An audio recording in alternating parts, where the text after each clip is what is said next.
শীত আস্তে আস্তে চলে যাচ্ছে, সেই জন্য দেখুন দেশীয় জবা একটা ভ্যারাইটিস সারদা জবা এখন খুব ফুটছে। ফুলের গ্লেজ কত সুন্দর আসছে, ঠিকভাবে পরিচর্যা করলে আমি আমার ভিডিওতে আগে বলেছি, তাহলে এই ফুল এইভাবে আমরা পেতে পারি। দেখুন গাছের পাতা কম কিন্তু কুঁড়ি বেশি আসছে। দেখুন চারিদিকে ডগে ডগে সব কুঁড়িতে ভরে যাচ্ছে। যত গরম বাড়বে তত এই ফুলেরও প্রোডাকশান বেড়ে যাবে। জল একদিন পর দিন একটু হালকা শুকিয়ে জল দিতে হবে, বেশি শুকানোর দরকার নেই। আর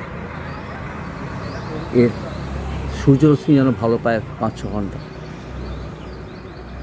রৌদ্র আলো, গায়ে বাতাস লাগা চাই। যত বাতাস লাগবে তত ফুল খেলবে। এটা এখন এর প্রোডাকশান বাড়বে শুধু যখন খুব টেম্পারেচার খুব বেড়ে যাবে 39 ডিগ্রি 40 ডিগ্রি, তখন একটু এর প্রোডাকশান কম থাকে। এছাড়া শীতকাল ছাড়া, শীতের 2-3 মাস ছাড়া সারা বছরই ফুল পাওয়া যায়। এটা হচ্ছে সারদা জবা, দেশীয় সারদা জবা। যদি আপনাদের ভালো লাগে সাবস্ক্রাইব করবেন, পাশে থাকবেন।